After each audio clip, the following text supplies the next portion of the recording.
Bueno, pues buenos días, bienvenidos a todos a este nuevo webinar que organizamos conjuntamente desde tecnowebinars.com y Luis Vilanova.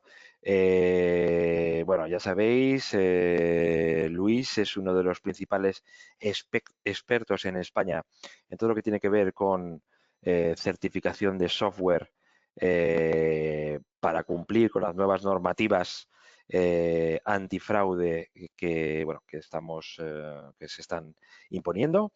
Y bueno, vamos a enfocar este webinar, ya hemos hecho unos cuantos con él, con relación a lo que es la ley antifraude. Vamos a enfocarlo hoy desde el punto de vista del usuario de software. Hasta ahora nos hemos enfocado más desde el punto de vista del fabricante de software, desde el consultor integrador de software, y hoy lo vamos a hacer más ayudando al usuario a entender cómo afecta esto bueno, pues al uso que hace de los sistemas de contabilidad, los sistemas de ERP, los sistemas de facturación. ¿Qué tal estás, Luis? Muy bien y encantado otra vez de estar con vosotros. Muchas gracias. Bueno, pues ya sabéis, Luis estará hablando durante unos 45 minutos y luego, pues, estaremos encantados de escuchar vuestras preguntas, vuestros comentarios. Podéis hacerlos directamente vía micrófono. Levantando la mano os abriremos el micro y desde ya podéis hacer vuestros comentarios, plantear vuestros comentarios, vuestras dudas en el chat de GoToWebinar. Luis está en Valencia y él, bueno, nos va a introducir un poquito más a cuál es su expertise. Luis, adelante. Perfecto, muchas gracias. Pues nada, bienvenidos a todos, bienvenidos a esta nueva ponencia. Voy a ser bastante práctico y pragmático, como todos nuestros clientes que ya me conocéis sabéis que soy. Esta conversación va a durar, esta charla va a durar 45 minutos, más o menos. No quiero tampoco extenderme demasiado. Luego haremos un pequeño turno de preguntas y luego ya a vuestra disposición por correo electrónico, teléfono, etcétera, para resolver cualquier otras inquietudes, ¿vale? Lo primero que vamos a hacer, pues nada, para los que no nos conocéis aún, simplemente presentarnos. Yo soy Luis Vilanova y digamos que lideramos en España la ley antifraude aplicada al software de gestión, contabilidad y facturación. Llevamos trabajando, pues pronto hará ya casi un año, con muchos tipos de empresas, generalmente empresas partners y desarrolladoras de software. Pues aquí existen algunos casos de éxito, decenas de ellos, de empresas pequeñas, medianas, grandes, desarrolladoras, etcétera, etcétera. También que sepáis un poco nuestro perfil, pues colaboramos con asociaciones fiscales de toda España. Trabajamos con los principales despachos de abogados en esta materia y en otras. Y trabajamos, ¿por qué arrancamos el tema de la ley antifraude? Pues fundamentalmente porque como auditores CISA certificados ya colaborábamos y colaboramos liderando otras auditorías en España de la agencia tributaria. O sea, la agencia tributaria, pues ya trabajamos con ellos. Yo he perdido la cuenta, creo que son unos 7 años ya, en otras auditorías como la de digitalización certificada de facturas. Esta homologación que recibes la factura en papel, escaneas, transformas en PDF con unos procesos de calidad, cadena de custodia, controles de firma, etcétera, etcétera, y ya puedes romper el papel. La mayoría de soluciones de este tipo hemos podido ser nosotros los que trabajemos como auditores en España para homologarlo. Bueno, también trabajamos como peritos judiciales, así que, bueno, pues aplicando todo esto, colaboramos con decenas de empresas en lo que es la ley antifraude. Esta charla está enfocada sobre todo a que los clientes finales, ¿por qué no también partners? Porque como me decía un cliente que justamente nos ha firmado esta mañana, Luis, es que yo además de cliente además de cliente tuyo, por el tema de ser desarrollador de ERP, también soy cliente tuyo por ser usuario de un software de facturación, ¿no? Para gestionar mi empresa de desarrollo de software. Correcto. No tanto cliente, como le decía él, me decía, ¿qué puedo hacer yo para ¿cómo me puedes ayudar para que mi software, el software que yo tengo, que yo pago por él para usarlo como cliente final, para que cumpla al máximo con la ley? Pues bueno, yo le decía, mira, hay dos cuestiones. o nosotros evaluamos el software y te decimos qué cuestiones estarían fuera de la ley al máximo posible, o bien hablas con tu partner o con tu proveedor y le dices que hable con nosotros. Esta es la segunda opción, es la mejor, porque nosotros al final para hacer la auditoría tenemos que entrar en muchos ámbitos y en muchos detalles que sin la colaboración del partner resulta a veces muy complicado. ¿De acuerdo? Dicho esta anécdota, vamos un poquito a ver, vamos a basarlo en nuestra web, leyantifraude.com, que mejor, ahí tenéis todo el material que vamos a ver hoy, lo tenéis abierto al público, todo no, pero sí, la mayor parte de lo que vamos a ver hoy está abierto al público, con lo cual, qué mejor que ir navegando por nuestra web y las diferentes cuestiones que vamos a ver hoy. Lo primero, pues nada, sentar las bases de la ley. Ya sé que la ley la mayoría la conocéis, pero no la mayoría la sabéis interpretar adecuadamente. Nosotros llevamos casi un año trabajando con el top, no todas, pero sí que varios de los top 10 de despachos de abogados de España y los principales asesores fiscales, incluido inspectores de la propia agencia tributaria y auditores y responsables de la agencia tributaria. Con todo este pool de profesionales llevamos trabajando, pues como hará un año más o menos, repito, en interpretar la ley al máximo posible. Esta ley, incluida el reglamento en su modo borrador a día de hoy, no nos dice, en la mayoría de casos, cómo tenemos que proceder, sino nos dice el qué tenemos que cumplir.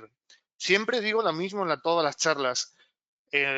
Los que sois habituales ya lo habéis oído, pero esto no nos debe asustar o no nos debe plantear dudas de si oye, ¿lo cumplo o no? Porque como no nos dicen cómo cumplirlo, existen otros muchos ámbitos de auditorías que no nos dicen el cómo al 100%, incluido la otra auditoría que llevamos desde el año 2007, se publicó, de digitalización certificada de facturas. O, por ejemplo, otras auditorías para la organización médico-colegial que lideramos en España como receta médica electrónica. No nos dicen el cómo, nos dicen el qué. Por ejemplo, copias de seguridad seguras. Eso es un punto del reglamento que hoy vamos a ver. Y vosotros como clientes tenéis la obligación de tener copias seguras. El reglamento no nos va a decir exactamente, probablemente, aunque esté en modo borrador, yo me jugaría un café a que no nos van a decir exactamente el cómo. ¿Por qué? Porque no nos lo dicen en otras auditorías que ya llevan años y años la homologación. Pero esto no es una ciencia extraña. Sabemos cómo se hacen las copias seguras. Sabemos cuáles son las buenas prácticas para tener copias seguras. Pero no porque nosotros lo sepamos porque lo hemos inventado, sino porque existen buenas prácticas basadas en estándares como la ISO 27001, ISO 27017 en orientación a Cloud SaaS o Cloud, que ya nos dicen cómo se realizan las copias de seguridad seguras. Por tanto, el desconocimiento del cómo ejecutar o cómo llevar la ley al máximo posible no nos exime de su cumplimiento. Y esto es importantísimo, ¿de acuerdo? ¿Por qué es tan importante? Porque muchas veces, a veces partners nos llaman o desarrolladores de software y dicen, no, no te preocupes, si yo estoy tranquilo, yo sé que lo cumplo todo.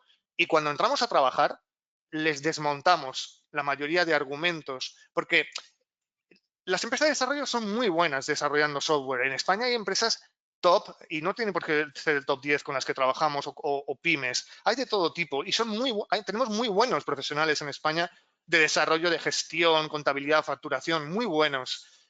Pero quizá no son tan experimentados en materia de controles de auditoría, ¿no? Y cumplimiento legal, compliance. Entonces, bueno, pues esto es importante, ¿vale? Que lo que vamos a ver ahora no nos va a decir el cómo en la mayoría de casos, pero eso no quiere decir que no tengamos que cumplirlo. La ley entró en vigor el 11 del 10 del 21. Desde el 11 del 10 del 21 están en vigor las 4 primeras letras del apartado 1 del artículo 201 bis. Y doy un pasito atrás. El artículo 201 bis nos aplica a todos los software que son capaces de generar procesos contables, facturación o gestión. Siempre orientado a evitar el fraude a contabilidad paralelo, flujos de la parte económica que me permitan llevar caja B, facturación en paralelo, fraude en general. Este artículo tiene dos grandes bloques. El primero que tengo subrayado en pantalla, voy a hacerlo un poquito más grande. El primero que aplicaría directamente a la empresa de desarrollo y el segundo bloque que aplica a la empresa cliente final de ese software. Desde el 11 del 10 está en vigor la ley en sus 4 primeras letras. Estas 4 primeras letras referidas a procesos contables, facturación o gestión nos hablan que nuestro software no permita llevar contabilidades en paralelo, que no permitan reflejar parcialmente o modificar o alterar transacciones ya registradas, ¿de acuerdo? Luego veremos qué quiere decir esto. O sea, al final lo que nos dicen es, oye, un software que se comercialice no puedo permitir directa o indirectamente, bajo ningún concepto, que una factura, un cobro, un movimiento contable, un albarán, se pueda modificar de manera que pueda ocultar la realidad de lo que ahí está pasando, ¿no? Un asiento, un efecto, ¿de acuerdo? Por tanto, nuestro software, desde el 11 del 10, debe cumplir esto. Ahora podemos interpretarlo, ¿no? Tengo clientes que me han dicho, no, es que yo he hablado con la agencia tributaria y bueno, sí, pero que van a ser laxos. Mira, yo siempre les digo, mira, si tú obtienes por escrito que nunca te va a llegar ninguna sanción de la letra A a la D desde el 11 de octubre, yo te lo compro. Mientras tú no tengas esto por escrito y nadie de mis clientes lo tiene por escrito, pues esto está en vigor desde el 11 de octubre. ¿Vale? Para resolver este tema hay que hacer mucho trabajo. Es decir, no es tan fácil, los clientes no lo tenéis tan fácil como decirle al cliente, a vuestro partner, oye, que lo cumpla y ya está. Cumplirlo, por favor. Ellos tendrán que hacer mucho trabajo, pero vosotros, los clientes finales también, como ahora luego vamos a ir viendo. ¿Vale? Muy bien. Por otro lado, existen las 2 letras finales del primer apartado de los 201 bis que nos dicen y nos habla de integridad, nos habla de conservación, accesibilidad, legibilidad, trazabilidad e inalterabilidad. Aquí ya estamos un poquito, bueno, un poquito a nivel de detalle, ¿no? Dice, oye, integridad. ¿Qué es esto de la integridad? Lo vamos a ir viendo un poquito también hoy. ¿Qué es esto de la accesibilidad? ¿Qué es esto de la trazabilidad? ¿Y cómo? Veis que no nos dicen el cómo, nos dicen el qué. Volvemos otra vez a lo mismo. Entendamos que una empresa desarrolladora tarda en aproximadamente 2 meses en cumplir con esto. No, lo digo por experiencia empírica totalmente de nuestros clientes, ¿vale? Entonces, o el partner se pone ya las pilas o va a tardar en llegar. Y por otro lado nos habla de la letra F. La letra F es muy importante porque habla del reglamento. El reglamento también lo vamos a revisar hoy, no lo vamos a ver en detalle, pero sí que lo vamos a revisar para que los clientes finales empiecen a entender todas las responsabilidades que a él le aplican también. Ahora mismo está en modo borrador. El reglamento en modo borrador significa que desde nuestra postura y nuestro punto de vista y tal y como todo lo que hemos trabajado con asesores fiscales y abogados y agencia tributaria, para mí está un 70%, 75% definitivo. ¿De acuerdo? Entonces, ¿van a cambiar algunas cosas? Sobre todo, yo creo que se van a perfilar, o definir, porque hay algunas cuestiones que es que no que puedan cambiar, es que no están definidas. Y serían ese 25% de lo que no está definido. ¿Vale? ¿El reglamento, si cumplo el reglamento, cumplo la ley? No. El reglamento solamente aplica a las últimas 2 letras. La ley va mucho más allá. ¿De acuerdo? De hecho, el reglamento aplica como de... Ahora hablaré de una charla que dio la jefa tributaria, creo que hace 2 semanas, que hablaba que el reglamento se centra en las facturas. Ya, pero la ley no se centra en las facturas. La ley se centra en procesos contables, facturación y gestión. Para nosotros gestión, que es una palabra como muy amplia, lo centraríamos en todos los procesos que me permiten el flujo económico, desde los elementos facturables previos, pedidos de venta, albaranes, ofertas típicamente, hasta el elemento final de contable, ¿no? Siempre en todo aquello que me permita a mí generar facturación o caja B. Por ejemplo, para que los entendamos los clientes. Oye, ¿y si mi software me permite generar pedidos de venta, imprimir, enviar al cliente, cobrar en efectivo, borro el pedido de venta y aquí no ha quedado rastro de nada? Pues hombre, esto sería una fuente posible de generar facturación en paralelo o caja B. De hecho, esto en hostelería, tenemos grandes cadenas de software auditadas, es una de las cosas que más se controla. Que yo, ¿cómo le llaman? El ticket borrador o el ticket de mesa, no pueda ser impreso, luego borrado y aquí no ha quedado rastro de nada, ¿vale? Esto no es reglamento 100% puro, sí que es una parte del reglamento, por lo tanto, aunque veáis que esto no está dentro del reglamento, cuando luego vayamos al reglamento, sí que hay puntos que el reglamento sí que los marca como transversales del software, ¿vale? Para evitar justamente ese tipo de situaciones que comentaba como ejemplo, ¿vale? Perfecto. Y luego el apartado 2 del artículo 201 bis nos habla de las posibles infracciones que van a caer encima de los clientes finales. Aquí ya adelanto otra cosa del reglamento. El reglamento lo que nos dice a día de hoy, aunque está en modo borrador, es que las sanciones a los clientes finales tendrán mucho sentido a partir del 1 de enero del 24. ¿Por qué? Y a los desarrolladores de software a partir de la publicación en el BOE del reglamento, que será definitivo, que será aproximadamente, pues, quizá dentro de mes y medio, 2 meses como mucho, ¿no? Porque quieren sacarlo antes de verano. ¿Esto por qué? Esto tiene una explicación bastante sencilla, desde mi punto de vista, ¿eh? Esto sí que ya es opinión mía. Pienso que un cliente final tarda en implantar un nuevo RP 6 meses, un año y medio, dependiendo del tamaño y su complejidad. Por tanto, le dan tiempo para poder incorporar una solución que sí que cumpla con esa ley en el caso de que no continúe con la actual.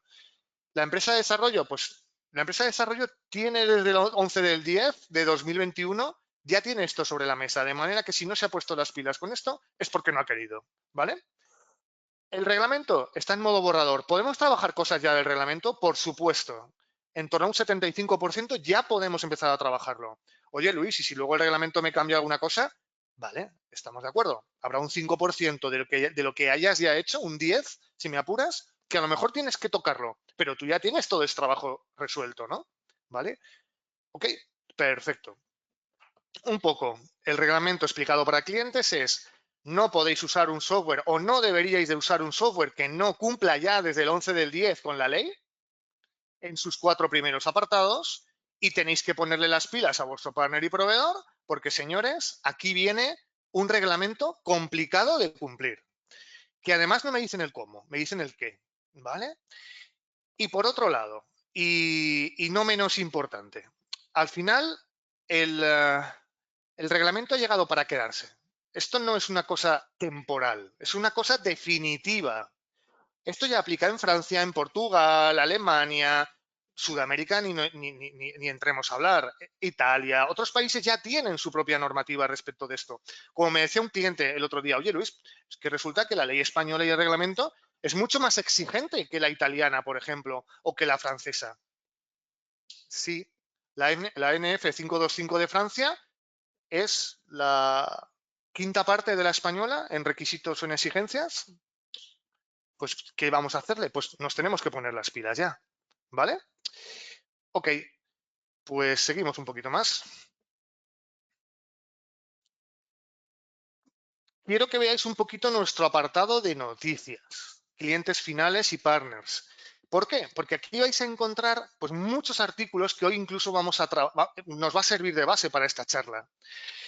Hace poco publicábamos este artículo: la agencia tributaria nos da la razón. Esto no es una...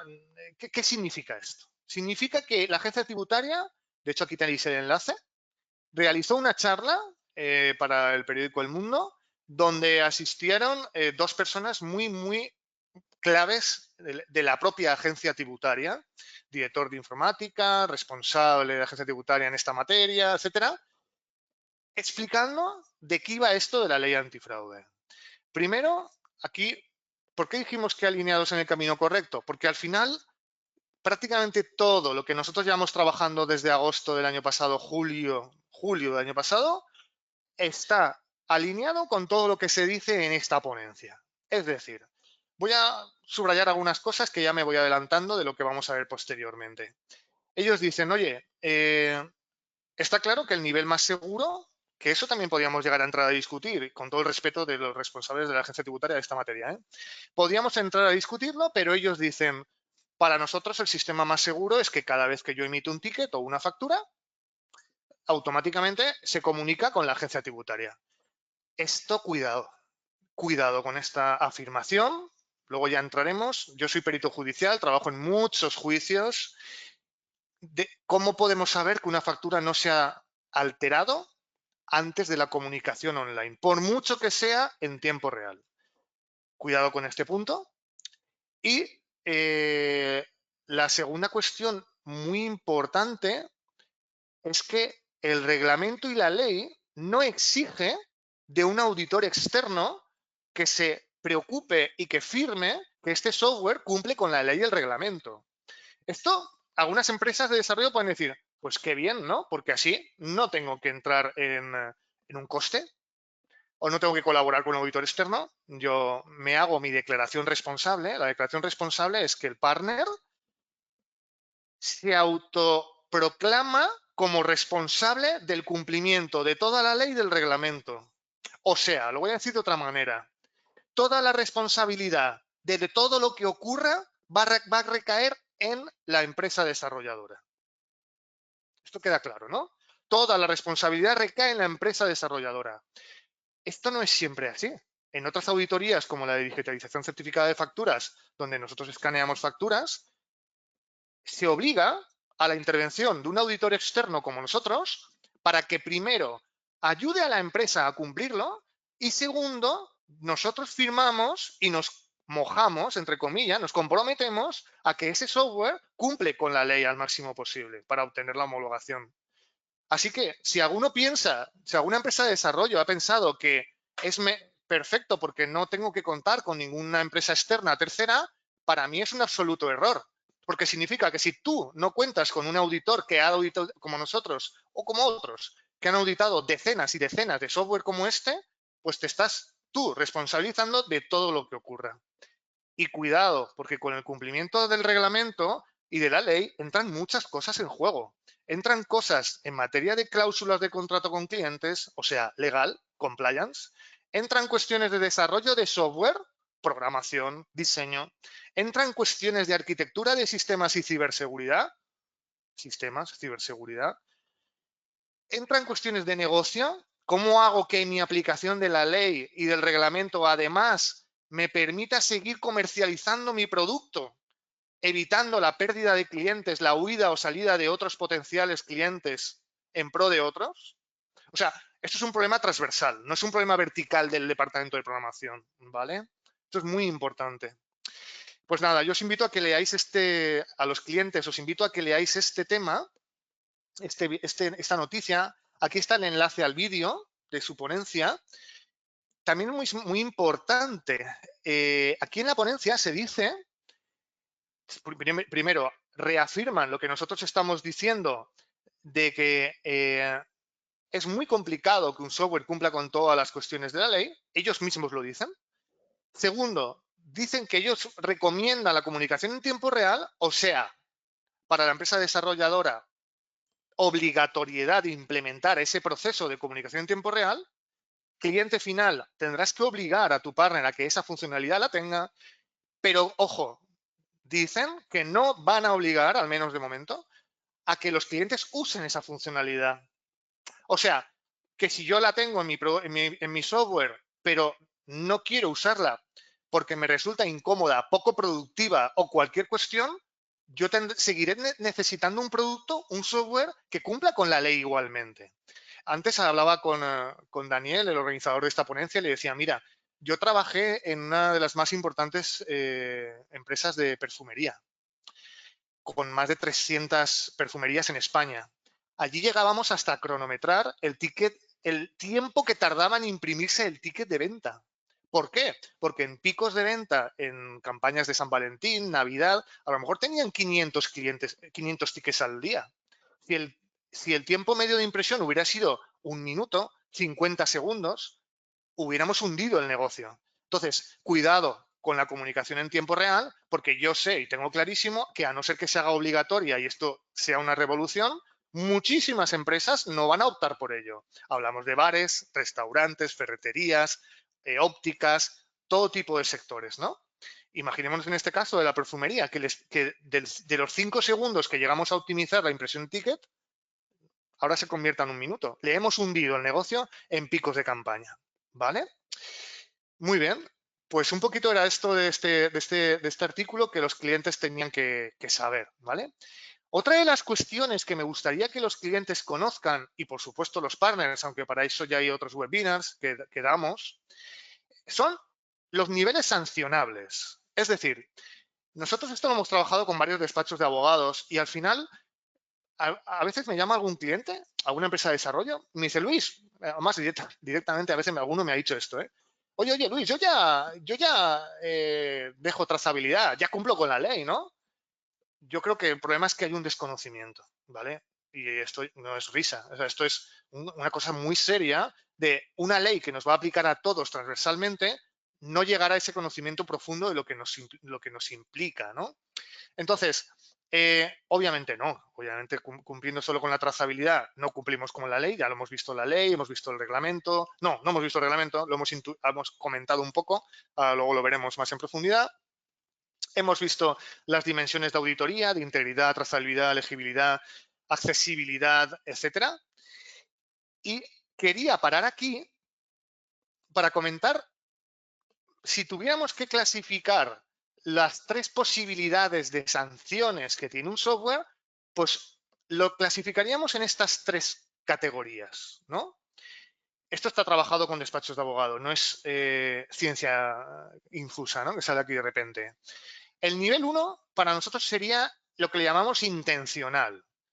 El cliente final debe entender que si su software tiene alguna opción que permita ocultar, permita modificar facturas ya expedidas, que me permita llevar caja B, que me permita realmente hacer cosas que van en contra de la ley de una manera clarísima. Esto sobre todo se daba en los años 90, 80, con software que tú apretabas control B y te salía una contabilidad en paralelo, cosas así. Esto, la verdad, tengo que ser honrado y sincero en que la mayoría de software de RP que auditamos no cumple con este nivel sancionable, no tiene, ¿vale? A lo mejor esto de modificar las facturas expedidas, sí, ahí sí, el 90% lo tiene, pero que tenga una funcionalidad para hacer fraude o caja B o contabilidad en paralelo, no, sinceramente, ¿vale? El nivel 2, sí. Aquí sí que es donde empiezan seriamente, de manera seria los problemas para los clientes. Todo aquel cliente que tenga un software de gestión, un software de facturación, de contabilidad, que me permita, por ejemplo, modificar una factura ya expedida en los conceptos patrimoniales, es decir, no en conceptos de privacidad o en conceptos... no, la factura expedida, cuestiones económicas, cuestiones que ahora hablaremos del artículo 10 del reglamento, por ejemplo, esa sería una mala práctica del software. ¿Está enfocado que el desarrollador del software le permite modificar una factura expedida para hacer caja B? No. Es una funcionalidad que el software tiene, pero que un cliente podría utilizar para generar caja B o facturación en paralelo. Oye, Luis, ¿y si mi software permite, pues, un albarán ya facturado, modificarlo o borrarlo y que no quede rastro?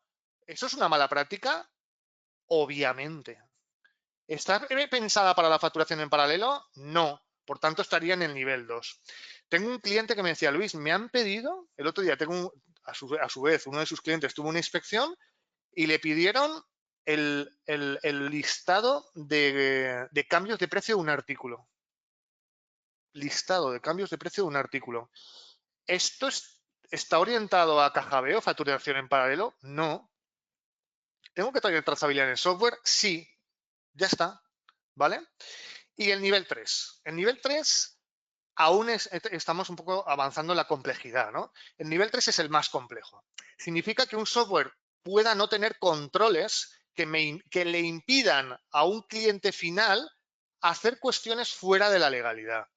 Vamos a entender, por ejemplo, que el motor de base de datos sea accesible por el cliente final y edite o modifique directamente los datos en la tabla del SQL de turno.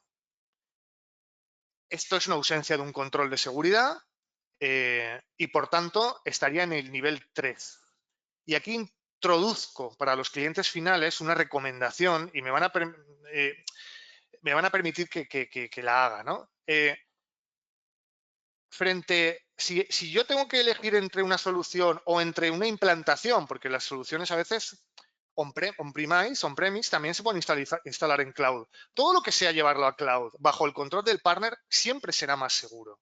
Al final, si yo tengo un software instalado en casa del cliente bajo su disponibilidad, conservación, legibilidad, acceso, pues estaremos siempre más cerca de poder estar en los riesgos de los niveles 2 y nivel 3, que si mi software está accesible vía terminal server, vía web, vía app, y es el partner el que se preocupa y el que me hace la cadena de custodia de mi información. ¿Vale? Yo, como cliente final, no tengo acceso a nada de ese software más que la capa de negocio que me da acceso a las funcionalidades del día a día. ¿Vale? Esto es una recomendación general para los clientes finales. ¿De acuerdo? Bueno, pues hemos hecho un poco una revisión, ¿no?, de los 3 primeros. Esto lo hemos visto ya. Disculpad que me está cargando la pantalla. Ahora.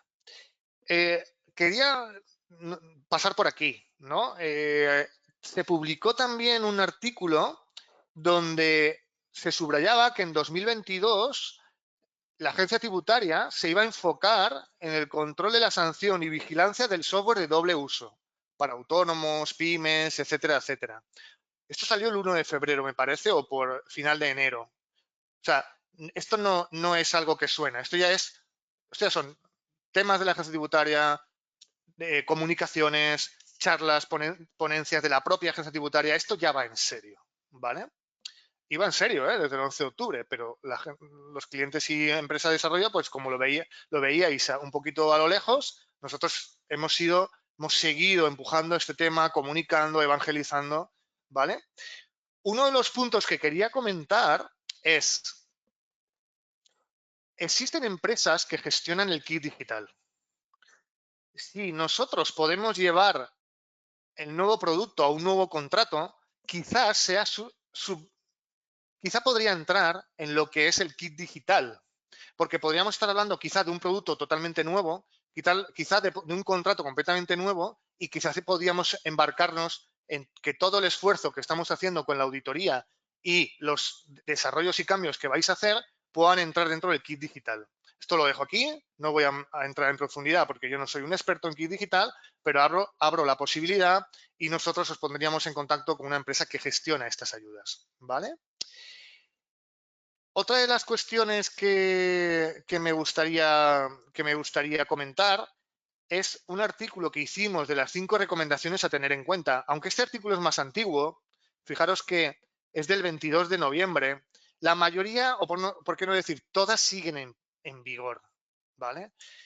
El punto 1 de nuestras recomendaciones en aquel momento era, oye, ¿qué pasa con las copias de seguridad? El cliente final tiene esa responsabilidad, en el caso de las instalaciones on-premise, de tener copias de seguridad.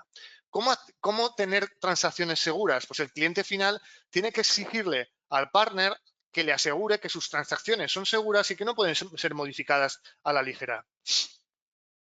¿Qué pasa si el usuario utiliza funciones legales para reaccionar acciones ilegales? Estaríamos en el punto de la sanción del nivel 2 anteriormente. Este punto es muy importante también para los clientes finales, y para los partners, por supuesto, pero también para los clientes finales.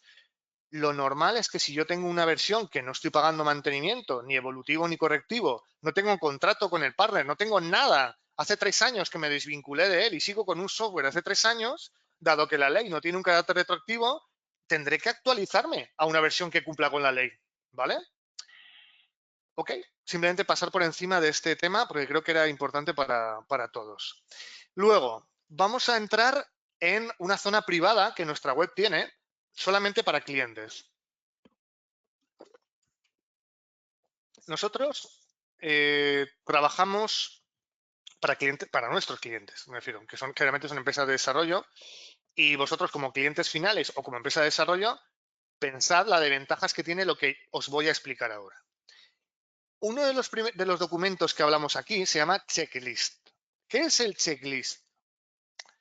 El checklist o nuestro checklist es un documento que hemos trabajado casi 3 semanas, bueno, y que seguimos trabajando porque vamos a sacar pronto una actualización en el fondo.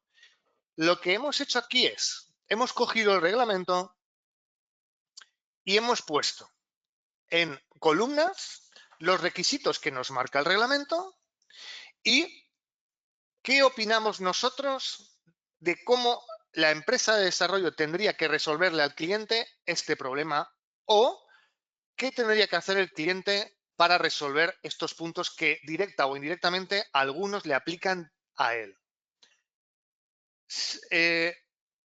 quisiera tener delante el reglamento. Solamente voy a dar algunas pinceladas de lo que podría suponer para cliente final el reglamento a día de hoy. Fundamentalmente, copias de seguridad. El cliente final tiene una responsabilidad enorme con el tema de las copias de seguridad.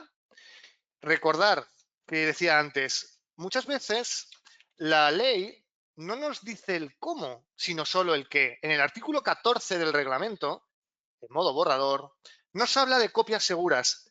Ya está. No nos dice cómo tienen que estar, dónde tienen que estar guardadas, etcétera. Si una vez tengáis una inspección no tuvierais copias seguras, tendríais un problema serio.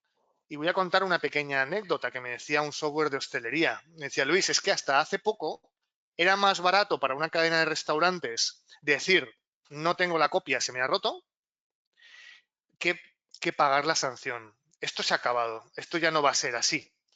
¿De acuerdo? Entonces, los clientes finales tenéis responsabilidad, por ejemplo, de este apartado, de este punto, copias seguras, y el cliente o el partner, desde nuestro punto de vista, tiene toda la responsabilidad de trasladarle a sus clientes cómo tiene que hacer estas copias de seguridad. ¿Y cómo las tiene que hacer? Nosotros le decimos a nuestros clientes cuáles son las buenas prácticas, a las empresas de desarrollo, cuáles serían las buenas prácticas. ¿Vale? Fijaros que aquí habla de posibilidad de descarga, volcado, legibilidad. Cuidado con este apartado de legibilidad de copias de seguridad. Súper importante. ¿Vale? Imaginémonos que tengo una copia de seguridad de hace 4 años que está dentro de mi periodo como obligado tributario, pero no la puedo abrir. ¿Estaría cumpliendo con la legibilidad si no puedo abrir la copia de seguridad de hace 4 años? Yo creo que la respuesta está clara, ¿no? ¿Vale? Esto es una responsabilidad del cliente final, pero no se le exime desde mi punto de vista al partner, al menos en los términos de explicarle cómo debe de hacerlo. ¿Y por qué lo digo? Porque yo voy a juicios donde a veces el cliente, yo estuve en uno que siempre lo cuento hace poco como anécdota, cliente final perdió las máquinas virtuales donde estaba la instalación, la máquina virtual la gestionaba el partner, o al menos le instalaba el software ahí y acabó condenado a una sanción importante el partner. Porque al final el juez dice, vamos a ver, este cliente lleva ferreterías, sabe mucho de tornillos, tuercas, llaves, pero aquí quien sabe de informática es el partner. Y si el partner no le ha dicho lo que tiene que hacer copia de seguridad, tengo que resolverlo, ¿vale? Bueno, temas de copia de seguridad, temas de accesibilidad, que la aplicación sea accesible, el cliente tiene que dar una accesibilidad. Temas muy importantes que estaría rozando el compliance de cómo le respondo yo a la agencia tributaria, por ejemplo, que cumplo con, por ejemplo, con el registro de eventos, ¿vale? ¿Cómo le demuestro yo como cliente final a la empresa ante una inspección que mi registro de eventos cumple con el reglamento? ¿De acuerdo? En su artículo 8. ¿Cómo? Pues o bien el partner me da a mí las herramientas para que yo le demuestre que mi registro de eventos es seguro, o me dice cómo enseñarlo, o me da las instrucciones cómo proceder ante una inspección en este caso. Si yo soy un inspector, y lo hablaba el otro día con un inspector, yo cuando vaya a un software que vea ciertos problemas diré, quiero que este software me demuestre que tiene un registro de eventos seguro. Ojo también, esto es muy importante. Antes hablábamos, y no me lo había preparado, pero es que me acaba de venir a la mente. Esto es muy importante porque aquí en este vídeo de la agencia tributaria, ellos son muy buenos profesionales y dicen en un momento dado que quien cumpla con la comunicación en tiempo real cumple con el reglamento. Pues yo ahí discrepo un poco, porque si nos venimos aquí, si yo me vengo al reglamento y busco el punto 8.2, lo que nos dice es que si tenemos toda la parte de comunicación online del reglamento nos plantea, estaremos cumpliendo con el artículo 8.2, ¿vale? Pero no con todo el reglamento. Y el artículo 8.2 son muchas más cosas. al resto de artículos, quiero decir, son más cosas, ¿vale? De todas formas, tendremos que esperar ahí al reglamento definitivo y aún así tendremos que tener en cuenta que de momento es voluntario de usar la comunicación en tiempo real. Y ellos sí que en el vídeo, en la charla, siguen manteniendo este argumento de voluntario para el obligado tributario. Con lo cual, volvemos a la responsabilidad del partner en todo el reglamento y en toda la ley prácticamente. ¿Ok? Y nada, bueno, pues como os prometí, 45 minutos más o menos de esta ponencia. Algunas conclusiones para los clientes. Ya. No esperéis exigir a vuestros clientes, a vuestros partners, proveedores, distribuidores, que os aseguren que vuestro software cumple con la ley y el reglamento, y fijaros que digo las dos cosas, cumple con la ley y con el reglamento, que os dejen muy claro. Nosotros esto, ¿cómo lo hacemos con nuestros clientes? Nosotros trabajamos lo que se llama el documento de adhesión. El documento de adhesión es un documento que enviamos a todos los partners con una serie de cláusulas que tratan de ayudar a los clientes finales. Es decir, es un documento orientado a vosotros, clientes finales, pero que emite y configura finalmente el partner. Ahí están, por ejemplo, obviamente, el tema de las copias de seguridad, políticas de retención de esas copias de seguridad, o sea, cuánto tiempo tengo que guardarlas y cómo, y muchas otras cuestiones que están en ese documento, que vuestro partner os tiene que decir, ¿vale? Pues eso, asegurar que vuestro software lo cumple, presionarle a vuestros partners para que lo vayan cumpliendo al máximo posible. Si os argumentan, no, es que de momento el reglamento no es definitivo, sí, pero la ley aplica desde el 11 de octubre y el reglamento es muy completo y lo va a cumplir ya, ¿vale? Va a ser definitivo dentro de nada y tú ya puedes ir trabajando el reglamento. Así que bueno, hay mucho trabajo por delante. Cualquier duda, tenéis nuestro teléfono, tenéis nuestro email y también ahora abrimos un turno de preguntas para aquellos clientes o partners que queráis un poco preguntarnos cualquier cuestión, ¿vale? Pues nada, muchísimas gracias. Bueno, pues muchas gracias, Luis. Efectivamente, tenemos unos minutos con Luis, aprovechar que lo tenemos aquí en directo. Podéis plantear vuestras preguntas directamente vía micrófono. Levantar la mano accionando el iconito levantar mano del panel de control. Ya tengo aquí algunas manos levantadas y yo os abro el micro, ¿vale? Levantar la mano accionando el botoncito levantar mano del panel de control y yo os abro el micro. Preferenciamos siempre las preguntas vía micrófono. Venga, empezamos con Jorge Vallejo. A ver, Jorge, te abro el micro. Hola, Jorge. Tienes que abrirte tú el micro, Jorge. ¿Ya me oís? Ahora Sí, sí, perfectamente. perfecto. Buenos días. Lo primero, agradeceros estas charlas tan interesantes y tan, para mí, bien explicadas por parte de Luis. Tengo 3 preguntas, no sé si me permitís 3. Venga, empieza. Vamos a intentar ser muy rápidas. La primera, la de eventos seguros. Con eventos seguros yo me voy a fijar principalmente el objetivo de los albaranes, que es lo que más me preocupa. El tema de las facturas lo tengo clarísimo, no podemos tocarlas, pero en el momento de los eventos de un albarán, yo emito un albarán, pongo un artículo, pongo una cantidad, pongo un precio. ¿Puedo modificarlo antes de ser facturado? Pueden ir y cambiarlo, aunque se haya grabado e impreso, enviado al cliente, hay una modificación, nos ha enviado, ¿yo puedo cambiar la cantidad o el precio con el cliente o tengo que hacerlo en negativo? Mirar. Eso es lo que más me preguntan mis clientes, que es lo que preocupa en Sí, su por operativa supuesto, diaria, ¿de acuerdo? por supuesto, por supuesto. Mirar, el registro de eventos, mejor me voy a ir a nuestro checklist que está mejor explicado. El registro de eventos nos dice que todas las operaciones del software tendrán que ser registradas. Sí. Entonces, el reglamento no habla de impedir la modificación de albaranes.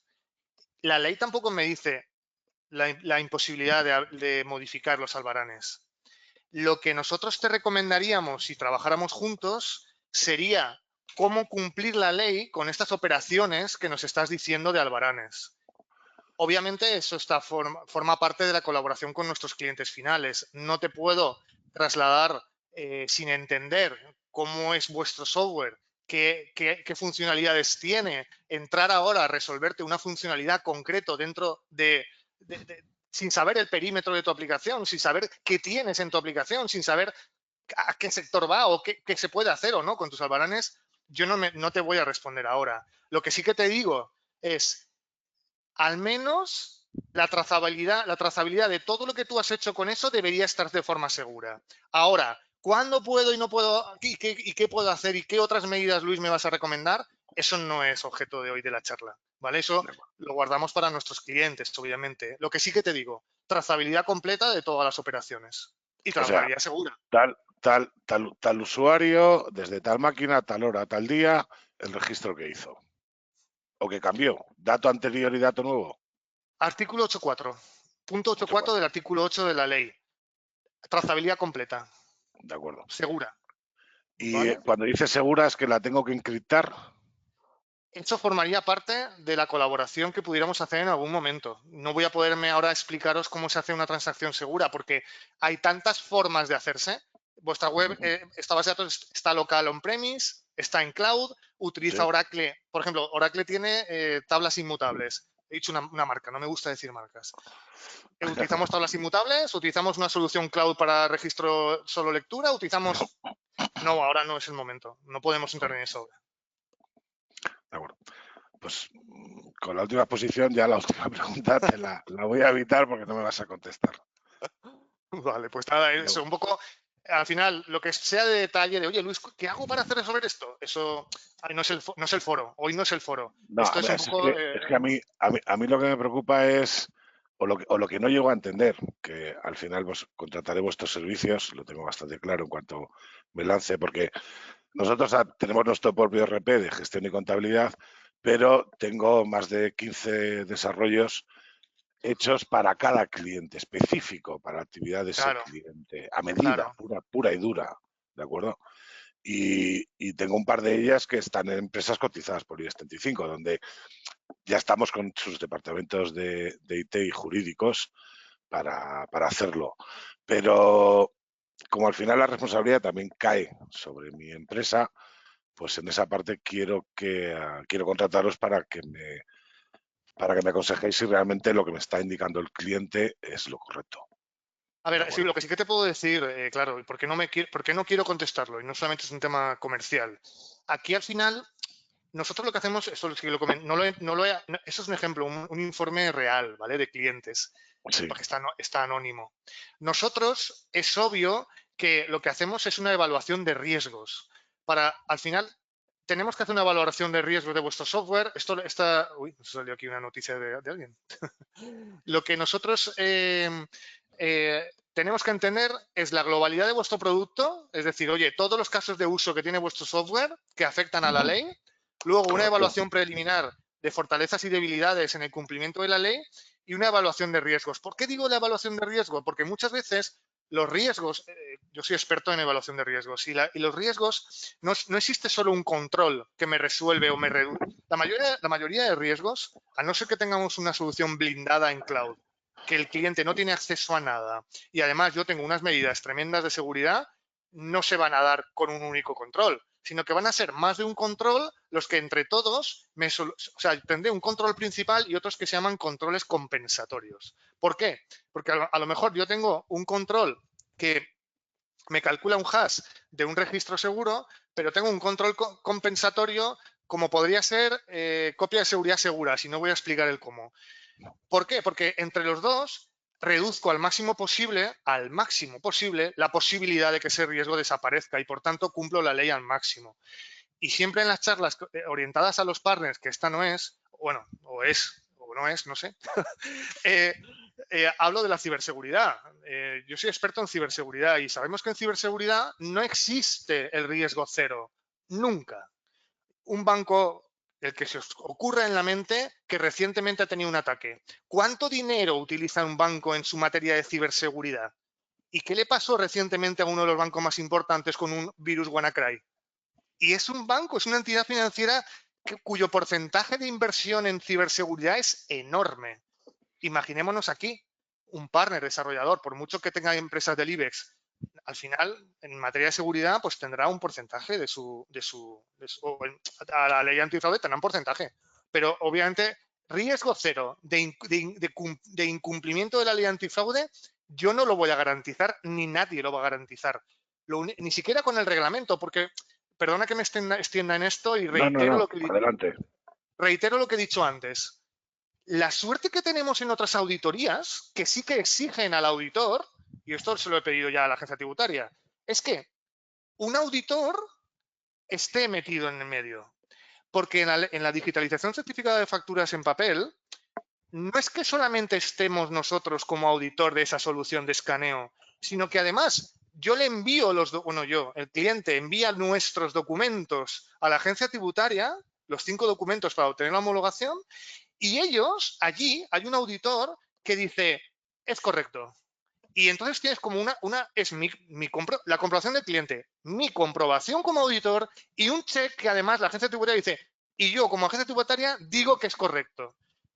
Entonces ahí sí, ahí ya se acabó, señores. O sea, tenemos la aceptación por escrito de la agencia tributaria, por ejemplo, con la organización médico-colegial, receta médica electrónica privada. Lideramos esto en España. Obtenemos de la OMC, de la organización médico-colegial, el check que la auditoría es correcta y se le da la homologación al software de receta médica privada. Aquí no, aquí tenemos la desgracia, al menos de momento. La gente puede pensar que es una gracia, decir, no, pues no tengo que pagarle a un auditor. Pues es un problemón, para ti es un problemón, porque ojalá le tuvieras que pagar a un auditor y ojalá la agencia tributaria se mojara en revisar los documentos que hacemos nosotros y dijera, sí, es correcto todo, ¿vale? Por eso, cuando decía, el cumplimiento total, cero riesgo no existe aquí. En otras auditorías sí existe, aquí no. ¿Por qué? Porque nosotros al final, en nuestros trabajos con nuestros clientes, lo que hacemos es mapeamos los riesgos, los escenarios de riesgo, los mapeamos con las dimensiones que nos pide la ley. Y tratamos de cuantificar y cualificar en qué grado esto nos genera un riesgo alto o bajo. Tengo un cliente que me insiste y este viernes tenemos la reunión final.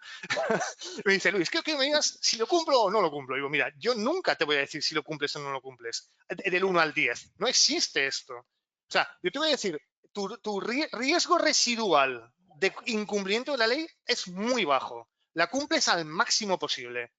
Y yo me voy a mojar, pero no existe un riesgo cero. ¿Cómo cumplo con las copias de seguridad seguras? No existe un riesgo cero.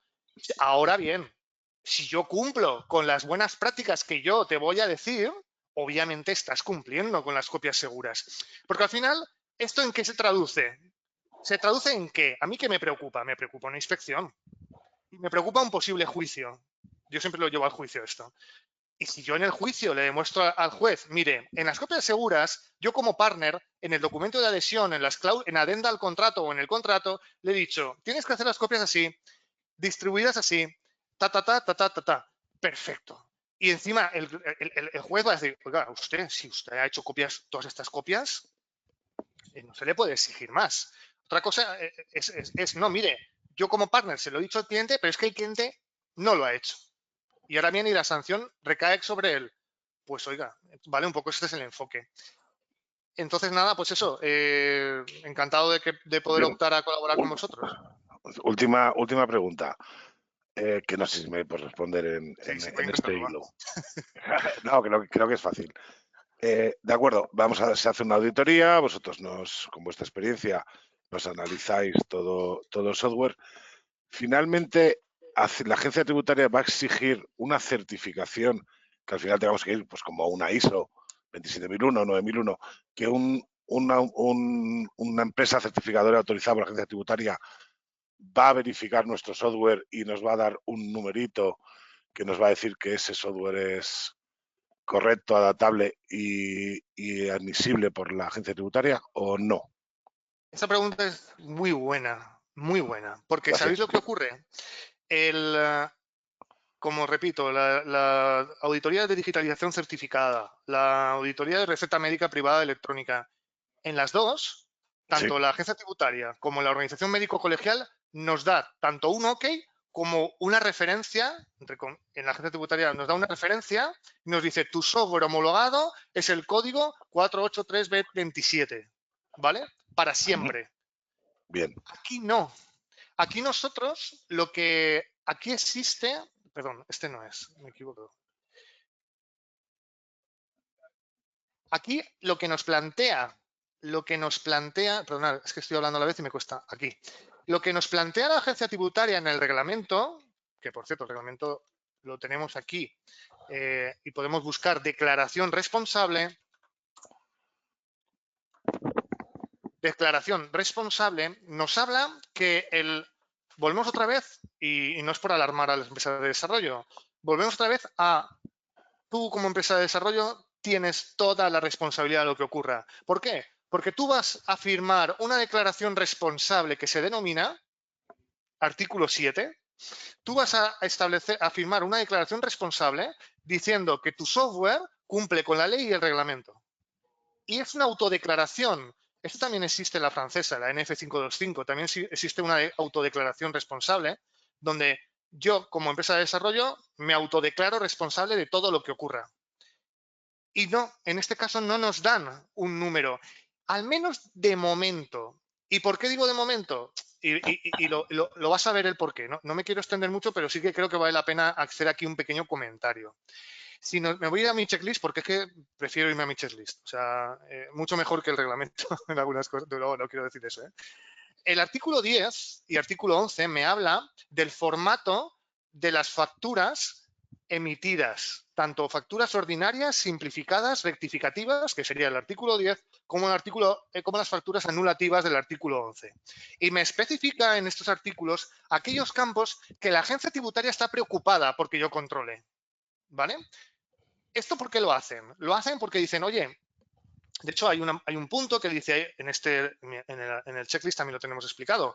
Dice, la agencia tributaria nos dice en el reglamento, hay que separar y disociar la información patrimonial del resto de información de privacidad y confidencialidad. Esto es muy claro y el por qué. La agencia tributaria no quiere el más mínimo problema de cara a acceder a una factura que yo le diga, no, es que no te la puedo enseñar porque aquí pone que esta factura es para este paciente y pone que se le operó de la cadera y como eso es información privada, no. Aquí hay que disociar la información confidencial de la patrimonial. El artículo 10, igual me voy por las ramas a veces, ya sé que hablo mucho, pero el artículo 10, que tiene todos los campos que nos obligan a controlar de la factura emitida o expedida, yo les recomiendo a todos mis clientes que cambien el chip y a partir de ahora la palabra clave es expedida. Aquí nos dice el 10.1o, fijaros que nosotros a nuestros clientes decimos lo que está pendiente de definir. Y el artículo 10.1 dice código de identificación del sistema informático utilizado. Aunque en el reglamento no nos lo dice, es muy probable que acaben metiendo algún sistema donde sí que nos den un código que represente a nuestro software. De momento no lo sabemos. Ni siquiera creo que en la disposición final última del reglamento está. No sabemos cómo será ese otorgarnos ese código, pero parece que sí que nos lo darán. Eso te iba a decir, porque bueno, por mi trabajo viajo mucho y te pongo 3 ejemplos, Portugal, Emiratos Árabes o Sudáfrica, simplemente tomarme un café en el ticket ya me indica, este software tiene el número de registro de la agencia tributaria, en su idioma evidentemente, con el número 58/2022. Exacto. Sí. Por eso te quería preguntar si nos iban a hacerlo o no. Tiene pinta que sí, pero a mí me extrañaría, no sé exactamente aún el procedimiento cómo lo van a hacer. Quería enseñarte 2 cosas, perdonad que me extienda en esto, pero creo que es muy importante este tema que ha preguntado. En la disposición final última, o única, mejor dicho, perdón, del reglamento, es la última página, ¿vale? Por eso he dicho última. Nos habla de cosas, ojo y cuidado, porque dice podrán. Esto es importante. En el reglamento hay cosas que tienen su interpretación, ¿no? Porque dice podrán o no. Es decir, no sabemos si terminarán de hablarse de cómo serán las copias seguras. No sabemos si nos darán un contenido mínimo de declaración responsable. ¿Qué estamos haciendo nosotros con nuestros clientes? Estamos preparando una declaración responsable. Esta declaración responsable que tenéis en pantalla es un borrador, no está terminado, porque hasta que no esté el reglamento definitivo tampoco tiene mucho sentido. ¿Y qué hacemos nosotros? Nosotros lo que hacemos es, en la declaración responsable que estamos preparando, estamos incluyendo una referencia a los documentos que nosotros entregamos a nuestros clientes firmados por nosotros. De manera que si en algún momento hubiera una inspección, sería fácil para vosotros en un momento dado decir, oye, yo digo que lo cumplo, aparte que mi declaración, porque además he estado colaborando durante varios meses con esta empresa y aquí están los 3 documentos de auditoría de las primeras letras, el reglamento y el checklist de reglamento de cumplimiento, ¿vale? Eso por ahí. Iba a decir otra cosa, pero se me ha pasado, así que ahora a ver si me llega. ¿Vale? Bueno, Jorge, pues Pues muchas muchísimas gracias, Jorge, por tu participación. Nada, gracias. Nada. Bueno, ¿estamos hasta ahí cuarto, Venga, vale. Luis? Vale, A ver, perfecto. vamos a ver, Alejandro Lozano, a ver, te abro el micro. Hola, Alejandro. Hola, muy buenos días. Bueno, lo primero, muchas gracias, Luis, por la explicación. Me encanta. A vosotros. Ya sabes, ya sabes también que bueno, quiero contratar con tu servicio, está clarísimo. He estado leyéndome este documento que tienes en pantalla. Bueno, si ¿Sí? no me lo he leído 4 veces, no me lo he leído ya. Bueno, mi pregunta era, me interesa mucho el tema de la comunicación en tiempo real. Yo creo que quizá el ejemplo más cercano que tenemos es el del Ticket Buy, en el que hay un código QR que te remite a una página en la que puedes consultar esa transacción. Quería saber, sé que en el documento no se habla prácticamente nada de esto, no hay ningún detalle ni de si se va a parecer a los de otros países, nada. Entonces quería saber si, yo en mi opinión, eso me podría, en mi caso, ahorrar bastante trabajo por el tema de no tener que hacer, bueno, tú lo sabes, eso te puede quitar, puede ser una parte buena. Y además, si lo recomiendan, seguro que tiraría por ahí. El tema es si sabes si se ha avanzado en eso o si hay alguna referencia de esta charla que comentabas a ese tema. A ver, aquí hay 2 cosas. La primera sería reiterar el concepto voluntario. De hecho, si en el reglamento, tú como lo has leído varias veces lo sabes, ¿no? El tema de voluntario, que los obligados tributarios remitan la información en tiempo real, de manera que si no quieren, o tú obligas o comercializas tu producto bajo ese paradigma, o con lo cual perderás ventas seguro, o tendrás que seguir cumpliendo con todo el resto. Luego también añadir lo que decíamos, el reglamento no lo dice exactamente así, es decir, dice que cumpliríamos con el 8.2, pero no con el resto de puntos del reglamento, ¿vale? Y el registro de eventos, por ejemplo, está fuera del 8.2, si no me recuerdo mal. Entonces, lamentablemente no. Lamentablemente, aquí en la última página del reglamento, espera un segundo, lo deja además con claridad. No tenemos ni la estructura, ni el contenido, ni el detalle, ni las políticas de firma de las facturas. Tenemos que esperar. Yo siempre le digo a mis clientes que esperen, que no lo podemos implementar. ¿Se supone que será parecido? Pues probablemente sí, pero al final yo intuyo que acabará siendo un XML, por lo que me han dicho, o por lo que me ha llegado, que acabará siendo un XML, que en aquel que se tendrá que calcular un hash encadenado con clave privada y una firma digital con criptografía asimétrica, que en aquellas comunicaciones online solo habrá que calcular el hash encadenado con clave privada. Aquí que estoy dando ya pistas, ¿eh? Pero no lo puedo asegurar. Aún no es seguro esto, ¿vale? Un poco por sentido común, algo parecido al Ticket Buy, que en mi opinión está bastante bien, es bastante asequible para los desarrolladores. Bueno, pues muchas gracias, Luis. Buen día. Venga, gracias. Gracias, Alejandro. Y nos vamos a Carlos Gallego. Carlos, te abro el micro. Tienes tú que abrirlo también.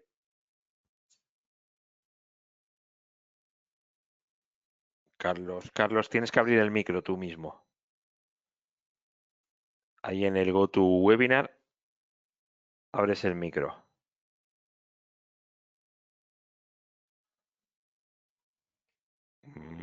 Ahora sí, ahora sí. Ahora sí, perfecto, Ahora sí. perfecto.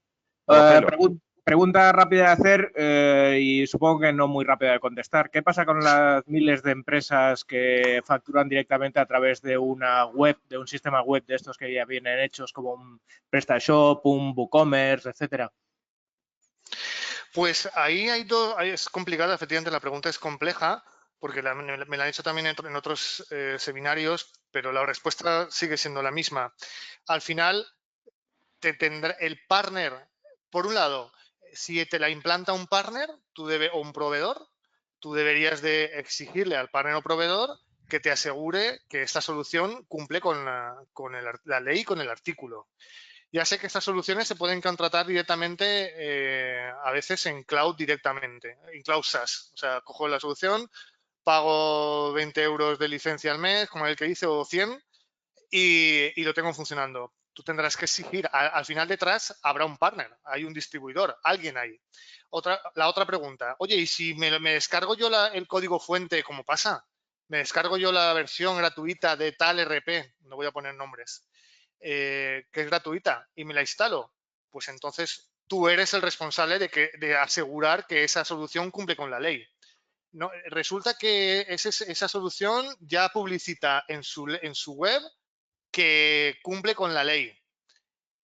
Pues aquí yo os diría dos cosas. Lo primero, yo no soy abogado. ¿Qué ocurriría si esto no es verdad? Tendréis que ir a un despacho de abogados. Y la otra cuestión es que si lo pone, yo le exigiría que me explique o que me dé todas las especificaciones técnicas que demuestren que cumple la ley por escrito. Más allá de esto, aquí entra un problema, que entra dentro de la evaluación de riesgos que hablábamos antes de nuestro informe. Oye, ¿y qué pasa con RPs de pago? No hace falta que sean gratuitos, de pago, donde el partner puede personalizarlo. El otro día hablábamos con un partner muy grande y decía, Luis, es que esta solución lo cumple porque es que es la más grande en su sector, tal. Bueno, pues tendrás que te demuestre que esto lo cumple. Que no basta con que diga en su web, esta solución tengo algunos clientes, tengo hasta un caso de un cliente, que me dijo, se puso a trabajar con nosotros y por casualidad entro en su web ese mismo día que empieza a trabajar con nosotros y pone, cumplimos con la ley antiprove. Y yo le tuve que decir, oye, no pongas esto. No, eso es comercial, no te preocupes. Entonces, no basta con que se ponga. Si un partner o una solución, un proveedor dice que lo cumple, tendréis que aseguraros que alguien, un tercero, os diga por qué lo cumple y cómo.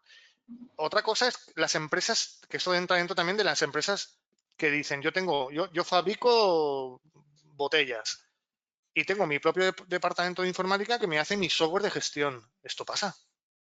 Entonces, tendréis esas empresas que tienen su propio desarrollo propio, tendrán que asegurarse que esa solución también la cumple. Igual está basada también en un software libre. Perfecto. Pero entonces tendrán que demostrar que esa solución personalizada, verticalizada, lo cumple. ¿Vale? Al final siempre tiene que haber alguien, porque si no, el cliente final está expuesto está vendido, ¿no? Ante una tercera cuestión como esta. De hecho, el reglamento lo dice. El reglamento dice que el propio software tendrá que tener un apartado, el software, donde esté esa declaración responsable que diga que esto se cumple. ¿Vale? Imaginemos, o sea, lo que se está complicando esto. Pensar ahora mismo en un RP. Sí. De pago o gratuito, el que os venga a la mente. Pues ese RP tendrá que tener esta declaración responsable accesible desde el software. Y ante una inspección, el inspector podrá solicitarle al fabricante o al distribuidor o al partner, ya tenemos en mente el concepto de partner, ¿no? Que personaliza el vertical de tal RP y tal RP, tendrá que demostrarle que ese software lo cumple. ¿Vale? Ok. Os tengo que dejar en 2 minutos. Vale, pues muy bien, muchas gracias, Carlos. Vale, última pregunta que te hago aquí. Dice Jesús, ¿se pueden borrar asientos?